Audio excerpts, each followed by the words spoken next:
Hello everyone, मैं मनीष। आप सब देख रहे हैं विंसम क्लासेस। चलिए एक और 50 क्वेश्चंस का आखिरी सेट हम सब सॉल्व कर देते हैं। आई होप कि आपको आपको जो है यहाँ से एग्जामिनेशन ढेर सारी हेल्प मिल जाएगी ना। सभी को परीक्षा के लिए all the very very best. सबका एग्जाम खूब अच्छे से जाए। सो फर्स्ट क्वेश्चन हमारे सामने है कि who first employed the closed couplet. So closed couplet के बारे में यहाँ पर दोस्तों बात हो रही है। तो क्लोज्ड कपलेट को एम्प्लॉय करने के लिए किसका नाम हम सब देखते हैं, तो उसका नाम आता है दोस्तों एडमंड वॉलर से। Option number A. ठीक है, नेक्स्ट देखते हैं। Who was known as a physician and as a rated doctor. तो यहाँ पे किसके बारे में बात हुई, तो दोस्तों सर थॉमस ब्राउने जो है, सर थॉमस ब्राउने एक फिजिशियन थे और इनको एक रनर डॉक्टर के रूप में भी हम सब जानते हैं। ठीक है, चलिए और क्वेश्चंस की ओर बढ़ते हैं हम सभी लोग। एकदम बिल्कुल एकदम डिफिकल्ट हाई लेवल के क्वेश्चंस है इसमें ना। इजी, मीडियम, मॉडरेट, सब टाइप के क्वेश्चंस हमने यहाँ पे डिस्कस कर दिए हैं। So who was called the Shakespeare of divines. तो किसको कहा जाता है द शेक्सपियर ऑफ डिवाइन्स, तो गाइस इसको कहा जाता है जेरेमी टाइलर को। Option number A, Jeremy Taylor is the answer. इसी को कहा जाता है Shakespeare of the divines. Okay, in which year the book paradise lost was completed. तो गाइस ध्यान दीजिएगा कब कंप्लीट किया गया था पैराडाइज लोस्ट को। 1664 यहाँ पर दिया गया। इस साल जो है पैराडाइज लोस्ट को बेसिकली कंप्लीट किया गया था। ठीक है, चलिए देखिए एक बार आप सब अच्छे से जो रिवीजन क्लासेस हुई उसको भी आप सबने देखा ही होगा। पीडीएफ सब आपके पास अभी शायद नहीं, सब पीडीएफ आपके साथ हो जाएगी। आप खूब अच्छे से उसको एक बार देख लीजिएगा। एकदम आपका जो है डाउट जितना भी होगा आपका सब क्लियर हो जाएगा ना। देखो इसके राइटिंग में आपको 63 भी देखने को मिल सकता है, बट ऑप्शन में यहाँ पर 64 जो था नियरेस्ट सही है। बात करते who is known as the father of literary criticism. तो गाइस लिटरेरी क्रिटिसिज्म के फादर के रूप में हम किसको जानते हैं, तो बिल्कुल सही जवाब आपका दोस्तों जॉन ड्राइडन। बहुत बार हमने इसको हिस्ट्री ऑफ इंग्लिश लिटरेचर में डिस्कस भी किया है। When were high hymns and songs of church publish. तो गाइस 1623 इज द ईयर जब him and songs of the church को पब्लिश किया गया था।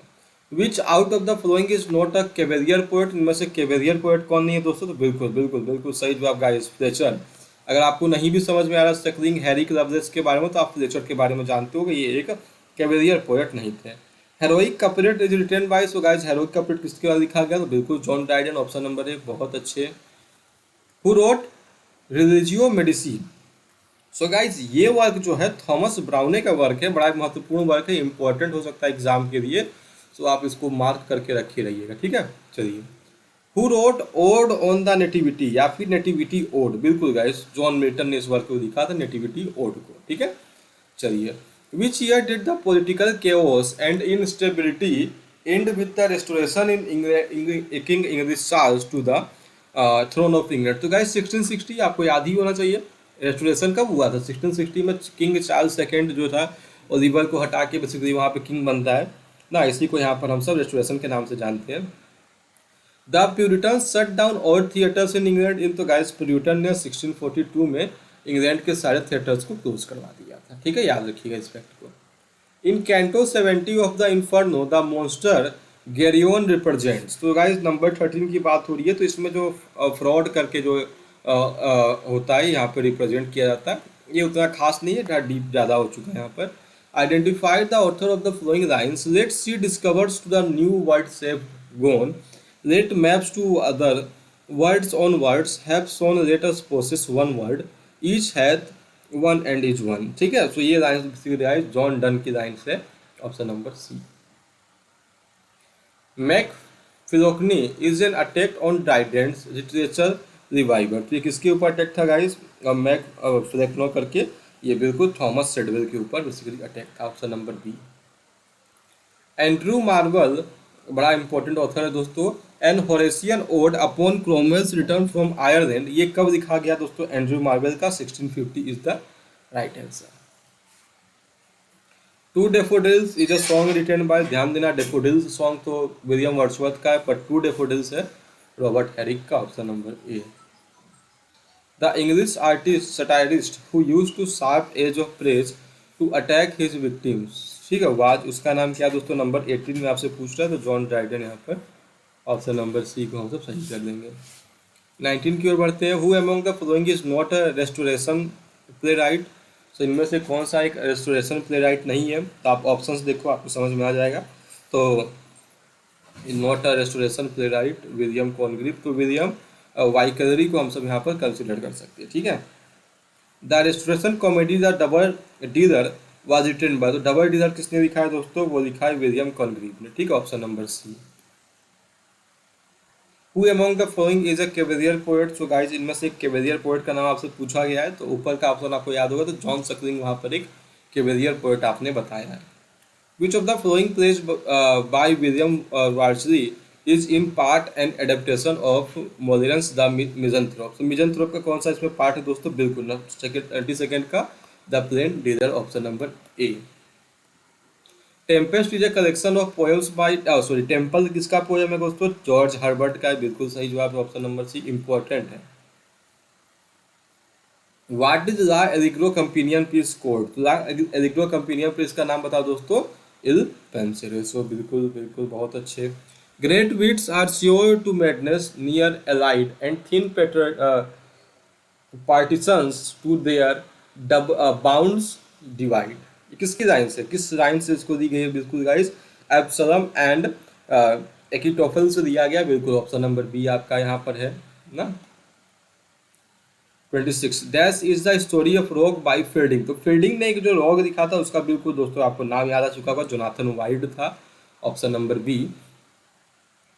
The biography lives of poet was written by, so guys lives of poet किसने लिखा था, Johnson, option number D.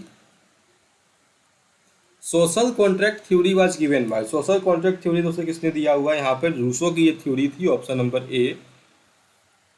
Periodical essays emerge in the, तो guys 18th century में इन एसेज का विकास हुआ था, इमरजेंट सॉरी इमर्ज हुआ था।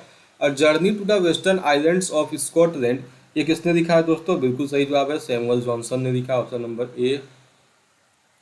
Gulliver's travels is a satire on, तो गुलिवर ट्रेवल किस पे सटायर थी दोस्तों, आपको याद होगा, साइंटिस्ट और फिलोसफर्स पे था, ह्यूमन बींग्स पे था, वॉर और कॉन्क्यूस्ट पे था, तो ऑप्शन नंबर डी यहाँ के सही ऑप्शन हो गए सही, ठीक है। गुलिवर ट्रेवल से एक प्रश्न तो देखो हमेशा बना है, इस बार भी भाग्य साथ दे बन जाए तो हम मजा ही आ जाए। So reflection on the French Revolution, ये किसका वर्क है दोस्तों, बिल्कुल ये था एडमंड ब्रूक का वर्क, ब्यूरिक का वर्क, ठीक है, option number B. The work which does not belong to Samuel Richardson, इनमें से कौन सा वर्क जो है सैमुअल रिचर्डसन ने नहीं लिखा है गाइस। सो वर्चुअल रिवार्डेड भी इनका वर्क है, सर चार्ल्स ग्रैंडसन भी इनका वर्क है, और क्लासिदा हार्लो भी इनका वर्क है, तीनों इन्हीं का वर्क है, ठीक है, तो नन ऑफ दी होगा इसका। ओड टू इवनिंग किसने लिखा है, बहुत अच्छा विलियम कॉलिंस का वर्क है, option number D, ode to evening. Who states that Fielding made Jane Austen possible by opening the central tradition of English fiction, so ये लाइन्स बेसिक किसकी है, एफ आर लिविस की lines है। Dash is known as the father of English novel, so guys father of English novel के रूप में हम सब जानते हैं हेनरी फील्डिंग को, ठीक है, option number C. Dash the work which does not belong to William Blake, तो इनमें से देखो द बुक ऑफ थेल इन्होंने लिखा है, द फर्स्ट बुक ऑफ ब्रेजिन भी इनका वर्क है, बट द यूनिवर्सल क्रॉनिकल इनका वर्क नहीं है, ठीक है। Pope writes a static expose of the bad writers and pseudo intellectuals of his day in, so जो पोप का वर्क था डंकियार्ड करके, एक सेकेंड, फ्रैंकेस्टाइन तो इनका नहीं था, फटल रिवेंज भी नहीं था, मॉरल एपिस्टल भी नहीं था, अच्छा एक ही स्लाइड आ गई दोस्तों, इसका सही जवाब होगा 39 का आपका यहाँ पर, डंकियार्ड जो इनका वर्ड था उसमें इन्होंने इसको यहाँ पर एक्सपोज किया, ठीक है। चलिए 40 की ओर बढ़ते, which among the following are the works of Henry Fielding, तो इनमें से कौन सा वर्क जो हेनरी फील्डिंग का वर्क है, बिल्कुल सही जवाब दोस्तों, टॉम जोन्स जो इन्हीं का वर्क है, option number C. Elegy to the memory of an unfortunate lady, ठीक है, इसको किसने कंपोज किया दोस्तों, अलेक्जेंडर पोप ने। Nor did he embarrass me, but his sighs, the compulsive pressure of his arms, witnessed that a bitter regret mingled itself with his careless। ये किसका expression है दोस्तों, ये एक्सप्रेशन है रूसो का, ऑप्शन नंबर डी। डिस्कोर्स किसका famous work है, discourse भाई बिल्कुल रूसो का है, याद रखना डिस्कोर्स इंपॉर्टेंट है। The famous poem four pastorals describe. Four pastorals इसके बारे में आपको याद होगा, मैंने बताया भी उसको सीजन्स के ऊपर। Option number C. Father of English novel, the father of English novel was stated ना, बेसिकली यहाँ पर हिस्ट्री के बारे में बात हो रही होगी, हिस्टोरिकल नॉवेल्स के बारे में हम सब सर वॉल्टर स्कॉट को याद करते हैं। A trend of clubs and coffee houses started in, तो ये सब स्टार्ट हुआ था दोस्तों बिल्कुल अगस्टन एज में। Option number A. Identify the author to whom the credit to writing the first modern novel, तो पहला मॉडर्न नॉवल किसने लिखा दोस्तों? सैमुअल रिचर्डसन का वर्क था Pamela. Which among the following are not the work done by, इनमें से कौन सा वर्क नहीं है दोस्तों? तो मॉल फ्रेंडर्स जो इनका नहीं है। The rape of lock poet repeatedly compares Belinda, तो इसमें ये बेलिंडा को किससे कंपेयर करते हैं दोस्तों? सन से। लास्ट क्वेश्चन आज का, the predominant tone and thrust of Jonathan Swift a modest proposal are, so वो क्या दोस्तों? आयरनी है। Option number D. चलिए, सो फिर 50 क्वेश्चन हमने डिस्कस कर लिया, करीब 500-600 क्वेश्चन हो चुके हैं, कंप्लीट रिवीजन हो चुका है ग्रामर पेडागोजी। तो आपके पेपर 2 में काफ़ी ज़्यादा हेल्पफुल वीडियोज़ आपको देखने को जरूर मिली होगी, मुझे पूरा उम्मीद है कि इससे परीक्षा में प्रश्न बनते हैं। चलिए फिर, अगर आपको यहाँ से भी प्रश्न देखने को मिलेगा तो मुझे एक बार ज़रूर बताइएगा कमेंट करके, वीडियोस पे टेलीग्राम पे भी शेयर करिएगा, ठीक है। और सभी को बहुत बहुत ऑल द बेस्ट, सभी लोगों का पेपर अच्छा जाए, ठीक है। सो थैंक यू एवरीवन, जय हिंद, जय भारत।